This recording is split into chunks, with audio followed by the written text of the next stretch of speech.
ચૂંટણીમાં પુનઃ મતદાન થઈ રહ્યું છે। માલીડા અને નવા વાઘણિયામાં મતદાન થઈ રહ્યું છે। ચુસ્ત પોલીસ બંદોબસ્ત વચ્ચે આ મતદાનની શરૂઆત થઈ। માલીડા ગામમાં કુલ 628 મતદાર છે, જ્યારે 318 પુરુષ અને 310 સ્ત્રી મતદાર છે। નવા વાઘણિયામાં કુલ 210 મતદાર છે, 112 પુરુષ અને 98 સ્ત્રી છે।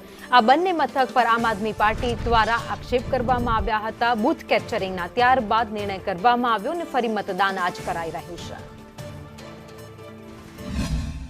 87 વિધાનસભા વિસ્તારમાં જે બોગસ વોટિંગ થયાની જે આશંકા વ્યક્ત કરવામાં હતી તેને લઈને આજે ફરીથી રીવોટિંગ કરવામાં આવી રહ્યું છે। ખાસ કરીને માલીડા અને નવા વાઘણિયા જે વિસ્તાર છે, બૂથ છે, ત્યાં જે છે તે આજ સવારથી મતદાન શરૂ થઈ ચૂક્યું છે। સાંજે 6 વાગ્યા સુધી મતદાન કરવા ચુસ્ત પોલીસ બંદોબસ્ત ગોઠવવામાં આવ્યો છે। 2 સેન્ટર ઉપર જ રીવોટિંગ હોવાને કારણે બંદોબસ્ત પણ ગોઠવવામાં આવ્યો છે। ખાસ કરીને જે આમ આદમી પાર્ટીના ઉમેદવાર ગોપાલ ઇટાલિયા દ્વારા જે ફરિયાદ કરવામાં આવી હતી તેને લઈને ગઈકાલે જે સ્ક્રુટિની મીટિંગ હતી તેમાં તેમને રજૂઆત કરી હતી અને તમામ પુરાવાઓ આપવામાં આવ્યા હતા। તેમજ જે ફિલ્ડ ઓફિસર હતા તેમને અને જે પ્રિસાઇડિંગ ઓફિસર હતા તેમને પણ જે રિપોર્ટ રજૂ કરવામાં આવ્યો હતો તેને લઈને જે છે તે આધારે ફરીથી મતદાન માટેની જે આજે પ્રણાલી શરૂ કરવામાં આવી છે। ખાસ કરીને જે સવારથી જ મતદાન થઈ ગયું છે, લોકો પણ ઉત્સાહ સાથે મતદાન કરી રહ્યા છે। મહિલાઓ અને બુઝુર્ગો પણ જે મતદાન માટે આવી રહ્યા છે। સવારથી જ મતદાનની શરૂઆત થઈ ચૂકી છે। કેતનગર સંદેશ માલીડા।